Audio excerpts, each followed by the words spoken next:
Battle of the Challenges podcast with Vincent Cloud. And that's all you need. Co-hosts are falling left and right. They're dropping like flies. Motivation, they have none. Nor an interest, really, when it comes down to it, to watch these earlier challenges, the pure ones. This isn't just about being physical. This is also about confronting fears like snakes and freezing water, especially when you can't swim. This is the Real World versus Road Rules Challenge, the Gauntlet 1, Episode 1 review. This is snake soup. You're in a pool. It's cold. Snakes are then put in the same pool as yourself and your team. So now it's Real World versus Road Rules. This is the first rivalry. This isn't addressed anymore, but this used to matter. In fact, this is going to be the 5th time that Road Rules challenges Real World. We're coming from 2 wins from Road Rules. The first 2 wins. The 3rd and the 4th, Real World. We have a great cast this season. Some can be one and done, but that doesn't matter. That's the beauty of these early seasons, because they were cast so much better, I feel like. You know, this is the hard thing. Like, I'm by myself. No, I can't ask Maddie or Dave, what was I talking about? Where was I going with this? But they gave me no choice. Again, Matt, he doesn't have too much time on his hands with his big boy job. Plus, he's in a whole nother town. And then David, on the other hand, we have different weekend schedules. We have different shifts. So we barely see each other. So we can't do these weekly. We honestly can't do it. So I'm just like, all right, fuck, man. I'll pick up the gauntlet and try and do this shit myself. So here we go. Snake soup. You get into the pool.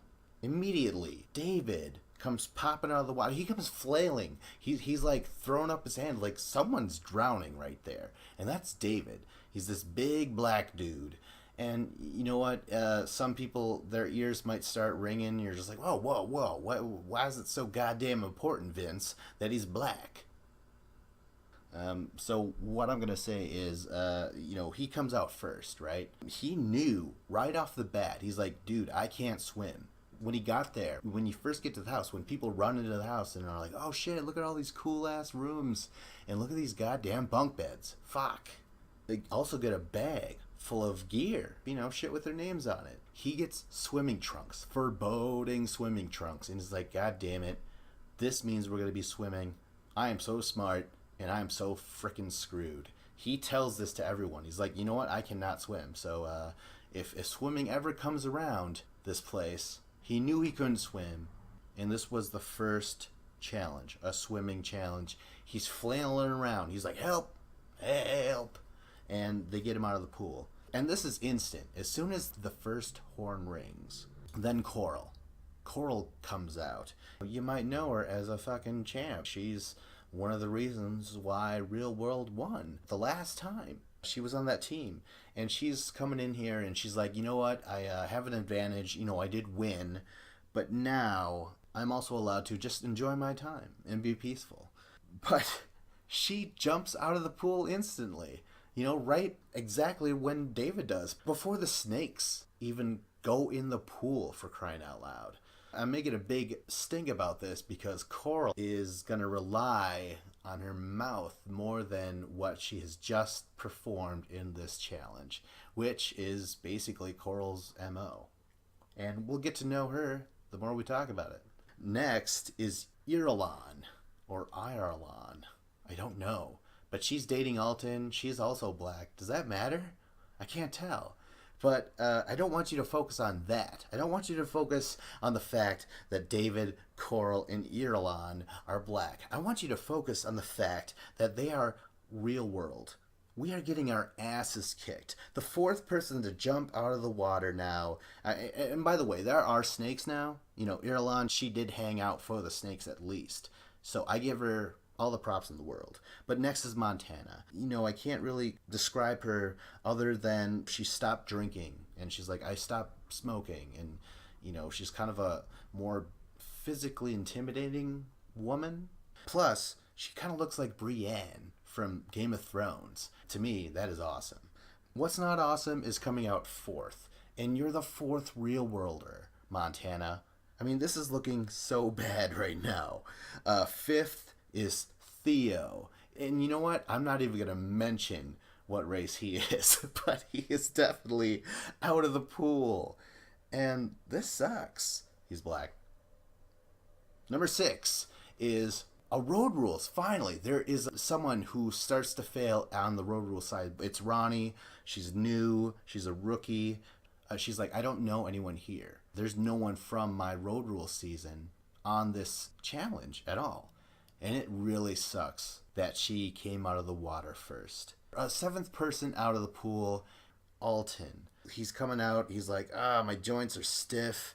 I couldn't breathe. It was so freaking cold. And 48 degrees, I mean, that is pretty goddamn cold. And they're in Colorado. Telluride, Colorado. 8th person to come out of the pool is Steve. How does one describe Steve but to use his own confessional against him? He's like, I'm half Asian. And it shows, I guess. But again, like, you know, race really doesn't matter. I don't know how to cover this shit by making it interesting at all. And I don't know enough about the players to really give them the backstory that they need, nor make it funny outside of being blatantly racist. However, it kind of plays a role later. I don't know. I'll try and fix it. I'll try and put a Band-Aid on this, but at the same time saying, hey, this skin knee had to happen for this podcast. So Steve, he's out 8th. He's half Asian. He also has this brilliant voting strategy that will be used throughout the season. But I get ahead of myself. Oh shit, next is Latarian, LT. It was brought to my attention that he was very overzealous last season in Battle of the Sexes 2. And to me, I don't really recall that at all. I felt like he was just another dude on the field. You know what I'm saying? Like, he was pumped and shit. He was like, hey man, you know, it's not ride or die. It's ride or fucking die. Anyways, they gave him some shit about that, but he's out 9th. And he's the 3rd guy for road rules. Here comes out of the pool, freezing pool with snakes. Again, I don't know. To me, I am scared of snakes. It's not like my phobia by any means. That's a whole entire creature that I don't even want to utter its name. I'm actually looking around right now. But, you know, a snake, if I see it on the road, you know, if I'm just walking and there's like a snake not a foot away, a couple feet away, I will jump out of my skin. You know, I will just jump in the air. I was like that. I'm like a elephant to a mouse. It does spook me out. All right, so Sarah, she's from... she's got the reputation. She's the chick who's like, hey, you know what? People remember me from my campus crawl days with Darrell and Rachel. I was pretty bad. I did fall apart a lot. But I lost 20 pounds. I'm here for me. But she's out, though. It doesn't matter. She's out of the pool. She's 4th out for road rules. 5th out for road rules is Veronica. This chick, she's won before. I personally have never seen that particular win. I've never seen those first 4 challenges. I just remember her getting voted out early because people were like, she won before, or she's a bitch. 12 is Katie, who is somehow linked with Veronica. Over the years, they will become rivals in a way. That's all I have to say about Katie for now. Theo V is the fucking next guy out of road rules. Like, now, Real World are hanging in there. Now they're starting to fucking gain some ground, Real World. Theo Von, man. Like, this guy, he's cool. Like, I remember him in Battle of the Seasons when he was leading the Road Rules team against Mike the Miz Real World team. And it was just awesome. And Theo really was a superb athlete. He really was. He was a well-oiled machine, as the ladies later say it. He's already the leader. Before everyone's in the pool, he's telling his team, he's like, listen, remember to look at each other, keep eye contact, help each other out. It's in your head. It's all mental. But next is Abram, another guy who's, one of my favorites. And this is typical the way he is out of here. He is DQ'd because he is actually like pushing the snakes into the other contestants. And Johnny Mosley, who is the host, by the way, I forgot to mention, he blows his whistle. He's like, no, out of there. And some people are clapping. Some people are like, what bullshit? Abram's like, hey, you said you could gently move the snakes. I was just gently moving the snakes. But Johnny Mosley's like, no, you were pushing heaps of snakes, waves of snakes into the real worlders. So he blew the whistle on Abram. Again, for the road rules, Tina, she comes out of the water. I mean, this is looking bad for road rules. They are falling down like dominoes. But next, out of nowhere, is Matt. That's a loss for real world. He is the Christian guy. You know what? That's so harsh to say. I found him kind of funny and witty, but he will be branded his religion and his belief. He's like working for Life Teen, where he's like, my money's gonna go to build a church in Arizona, and I'm saving myself. I'm saving myself for God. I'm saving myself until I get married. This is kind of skipping ahead a little bit, but yeah, his faith is kind of, it's not necessarily going to be the reason why he gets called out. I don't know. Let's stop skipping ahead. Back to, Rachel Robinson. One of the most physically gifted challengers. I always seem to overlook her for some reason, because not only is she a good competitor physically, but a very good strategist. It's even brought to the forefront in this very first episode later on. But either way, she's out for the road rules. That sucks. But next is a strike for real world. Tanya. She comes out and she's like, I pretended I was in a tanning bed. My mind escaped reality. Okay, I added that last part. But, she's kind of a cuckoo head later in the season, so I felt that was kind of appropriate. And a joke, for crying out loud. I have no one to talk to. I have no one to try and make laugh. This is terrible. But, alright, let's go on. Next is Nathan. He was on Guiding Light. He's like, hey, I'm an actor, man. And you know what? I kind of get it. Throughout this episode, he kind of throws himself into what's going on.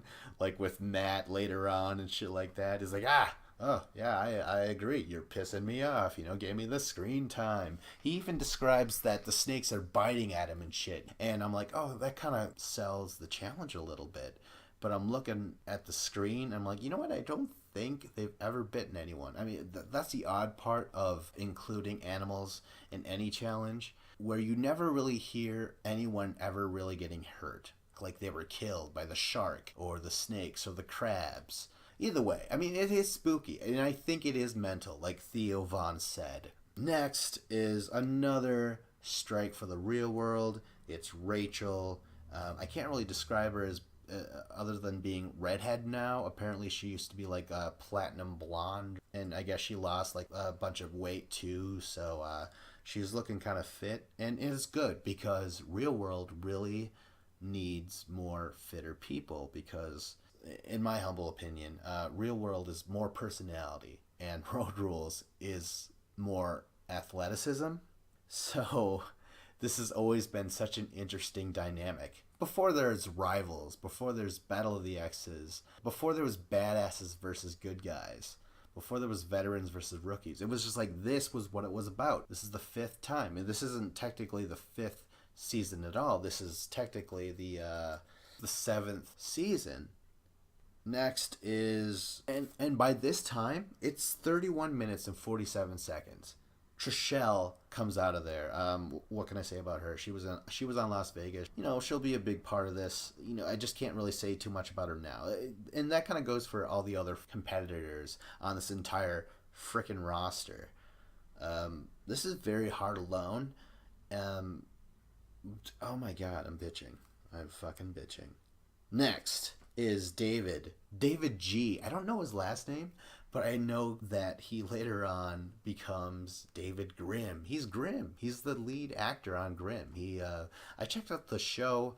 It's very Buffy the Vampire Slayer, but missing something. I don't know. I'll have to watch it some more. I'm just like, holy shit. Like, so he is now on this fucking show that, some of my friends watch and like my family watches. That's pretty cool. But you know what's not cool? Getting out of that fucking pool. You didn't win it, David. All right? You're winning for NBC, but you know who you're not winning for? MTV. Yeah, thanks. Great performance. You're the 22nd person out. Next is, oh shit, now it's time for phase 2, which now you gotta put your arms over your head. Your elbows cannot hit the water whatsoever. Darrell, he starts to sink. As soon as he has to put his arms above his head, he starts to sink down. He won the Golden Gloves. He's a boxer. This guy, spoiler alert, is like one of the all-time greats. It's cool that he's here, and this is his first thing. Next is Adam. He ends up grabbing the ropes. I don't know what to say about him. I mean, again, these guys will have their time in the sun, aka I'll talk about them more in depth as the episodes go on. That is their time in the sun when I talk about them. When I mention your name, Adam. Next is, holy shit, we only have one person on the Road Rules team, and that's Kara. She's I don't know how to describe her, but hot. And she's the last road rulers. And she's against 3 real worlders. Mike the Miz, he's out. And this is the guy who helped bring Real World the title previously. So that's awesome. But he's out. Next is Norman, who was on the very first Real World. He's like, you know what? I am George Washington. How could these kids ever vote me off? It's blowing their minds. They're starstruck by me. I thought that was pretty funny. But holy fuck, Kara, she fails. Out of nowhere, she stops. Who's left but Elka? Elka wins for Real World. And not only that, but she was also on Team Real World when they won. When they helped get Real World a second win, tying up. Last time she played. Last time Miz played as well. They were on that team together. Coral too. We gotta throw that out there. So now they get $10,000 put in their team account. This $10,000 is only accessible once you get to the final, if you're even on the team by then, because now, after every mission, then no matter what, you all have to vote one person from your team to represent you in this elimination round called the Gauntlet. It could be a boy or a girl. So now let's get to deliberations. First, we have Road Rules, and they come up with this pretty cool system via Steve, the half Asian. He was like, hey, we'll always vote 3 people. The person you really want to get voted off, you give them 3 points. The second person, you get them 2 points. And the least person you want to let go, where you're just like, hey, you kind of fucked up a little bit, I love you, but hey, get on point. You give them 1 point.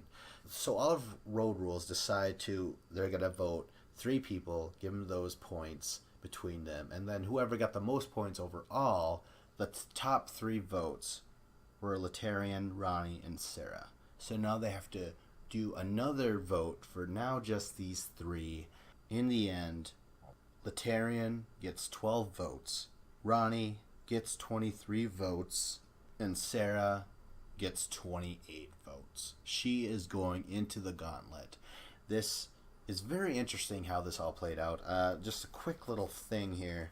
According to how people went out... Okay, so this is the votes, right?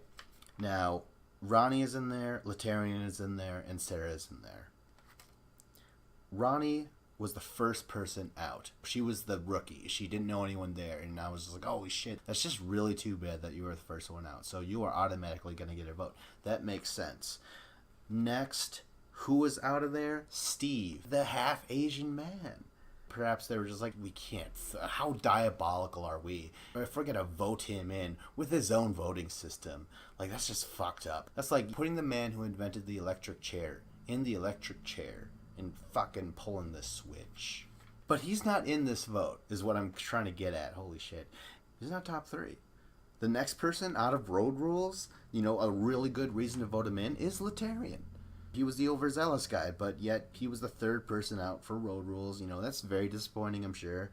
So he's in there. And next, the 4th person out of the pool was Sarah. Yet she got the most votes, and she's going in. And Sarah's like, why wasn't Laterian in there? Like, he sank like a stone. This does not make any sense to me whatsoever. Again, this is for some reason, this is a very racist episode. But it's not my fault. All right, look at this. Ronnie, black. Letarian, black. Sarah, white. Right? She is the fourth person out of the pool. Remember who the second person was? Ronnie was first, Steve was second, Letarian was third, Sarah was fourth. Why not Steve? My little theory, and it's not me trying to make a joke whatsoever. I'm just like, you know what they could have been thinking was like, holy shit, we can't just put all these minorities in the fucking first round. We can't do that, right? Do you think that's what it was? Or do you think some people were beat out by a hair, where there's like overzealous Letarian should have done far better than that? That could have been it right there. You know, see, this is what I'm missing. Someone who's just throwing everything I just said back at me and just like, you fool. Do you realize what you just said? Like, I don't have that. I don't have the David. I don't have the Matty Nice. What is a man to do? But yeah, so, you know, there was like, throw in Sarah. A lot of it is this Campus Crawl. She's from Campus Crawl. And so is Darrell. And so is Rachel Robinson. These two, they're just like, you know what? We're voting her in, not because of her personality, but because of her competitiveness. Darrell's like, you know what? I went through a lot with her. Before any of this shit went down, before there was any missions or anything like that, Rachel had her finger on the pulse. Rachel's like, hey, I think people are going to try and get rid of the girls first. He's just like, yeah? Well, you know I got you. And you know who I'm going for. And Rachel's like, yeah, me too. Absolutely. They're talking Sarah. Who knows? They must have... Perhaps they campaigned. Maybe we didn't get a certain scene of Darrell and Rachel really kind of politicking and campaigning for that Sarah vote. So yeah, in the end, Sarah, she's voted in to represent Road Rules, and now we're going to cut to the real world to see who they vote in. Mike the Miz, he holds up the belt, this wrestling belt. He's like, hey, this is the mic, basically. I am the mic. Whoever holds the belt gets to talk. So everyone shut up unless you have this. We cut immediately to Coral. Coral has the belt, and she's laying down the work. She's laying down the tracks and shit, like immediately. And this is her forte. This is what she does.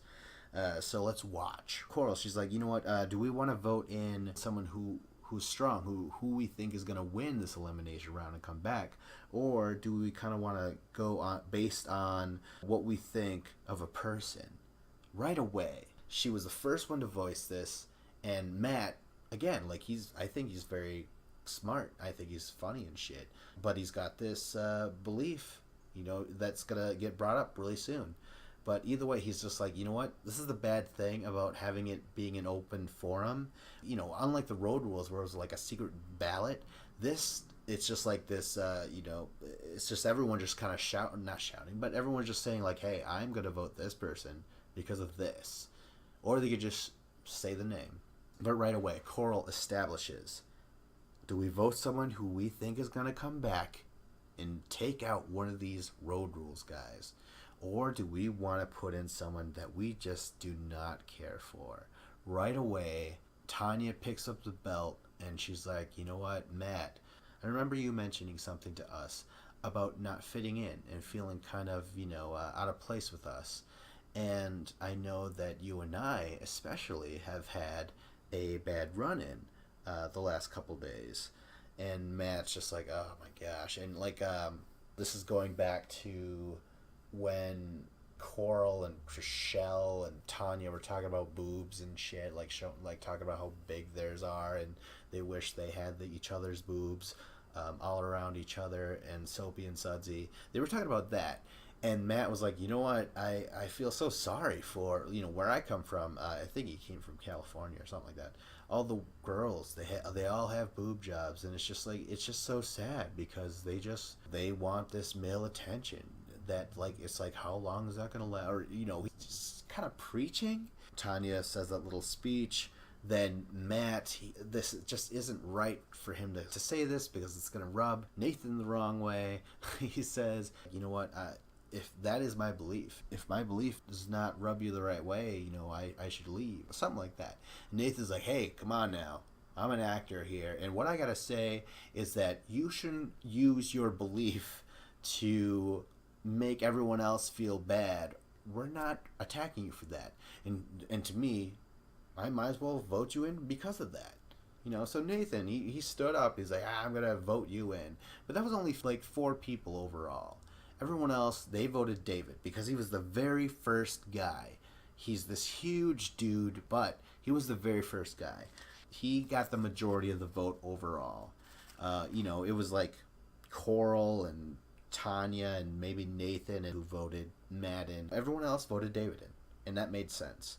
I felt like the majority of the team, you can tell, wanted David out, and for clear-cut reasons.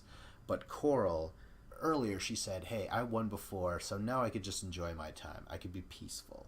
I call bullshit on that because you cut immediately. Everyone just got to Telluride, Colorado, and they're all just kind of at the airport still, just saying like, hey man, how's it going, So Matt just goes up to Coral and some other chick, and Matt's like, hey, what are you ladies talking about? Coral immediately says, talking about you not having sex with anyone, and Matt's like, oh, I'm saving myself.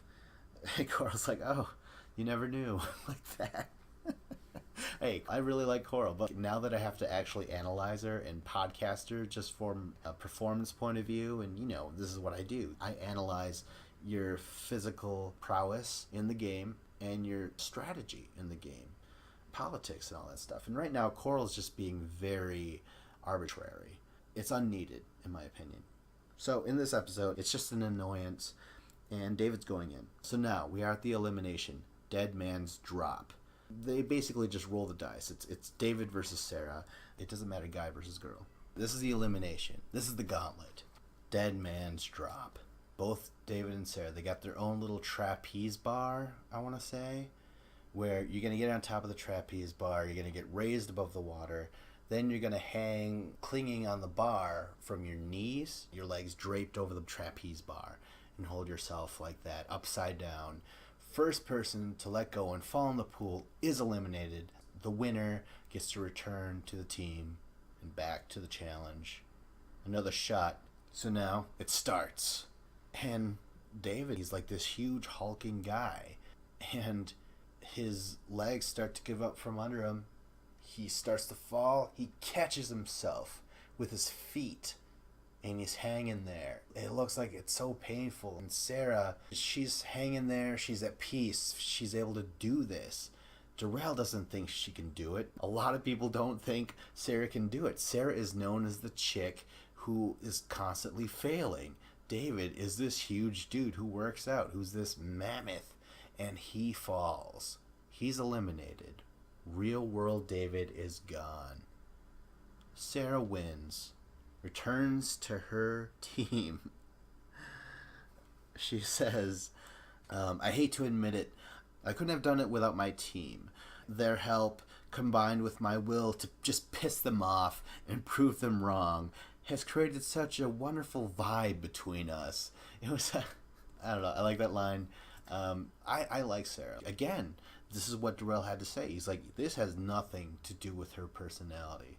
And I hope it has nothing to do with her looks. I think she's adorable. But it's all about her performance. And she was thrown in, and she wasn't that bad in this one. She was 4th out for road rules, but she also outlasted a ton of real worlders. So now she returns, and it's time for David to leave. I forgot that they actually gave, these were nice goodbyes back in the day, because they could actually go and go back into the house and give hugs and shit and have a shot and have a beer or something like that. Just take pictures and stuff. That was cool. That was fun. That was really something that probably really made the challenge a nice experience.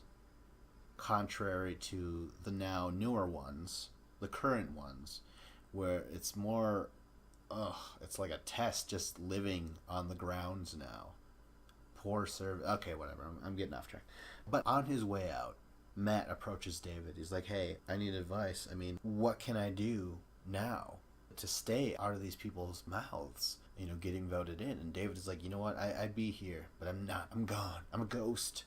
But what you've got to do is, Life Teen, this thing that you're working for, the money that you win is going to help Life Team build a church in Arizona. That is wonderful, Matt. But no one wants to hear that here. This is reality television, and that's not winning you any fans. And sadly, that's what this is all about. Winning fans. And you know what? He won me. I wouldn't have voted Matt in. I would have voted David, because he did perform badly. And you know what? Swimming is a huge part of the challenge. That's a huge red flag from any challenger. That is the end of David. He's off. He's not just physically huge, but he was a good man. They really gave him a nice send-off with the guitar, the acoustic guitar, and the strumming and shit. Holy fuck. I'm so tired of hearing that stuff. That was the episode. I can't even pretend to make a prediction because I've seen this season before overall. You know what? I'll say this. I really liked watching this episode. It was well put together. I might have bad-mouthed Coral, but I actually thought she was very funny. I always think she's really funny. I love the Miz, Theo face-off. Oh, Miz was like, hey, I'm gonna welcome you to my world. I'm gonna win again. And Theo's just like, name a solar system. And, physically, they are both superior. Mike the Miz for the real world and Theo Von for the road rules. But it was just cool. They had a couple of scenes together at the airport, some on the bus, where Miz was trying to taunt Theo. And Theo, he's really smart. And so he would always just have that over Miz. How do you end on a solo? There's no jokes. See, that's the other thing. I'm trying to remember one funny thing that I thought was funny. I just recited this entire episode, and that's it. That's not funny. That's accurate. That's being thorough. You can't have that. But this is just the sports casting. I gotta be honest. Is Madden funny? If Madden's funny, then I'm funny. Because I feel like I covered this pretty good. God damn it. You know what? And it occurred to me that I don't like to talk about the interpersonal stories within the house unless it really kind of affects the voting, for instance, with the Coral and the Matt and shit. But there was tons of cool stuff in this episode. I highly recommend you watching it and following along. I'm actually watching the version on YouTube, and it's awesome. They got the entire season. So check that out on YouTube, Gauntlet 1. Hopefully you could follow along. And if you like this, not for the laughs, not for the jokes, just for the accuracy, the attention to detail. If you like that, then like this. And if you want to continue to follow along, come with me in this adventure where I go further back in time with lesser friends. And subscribe. I'll try this again in a couple days.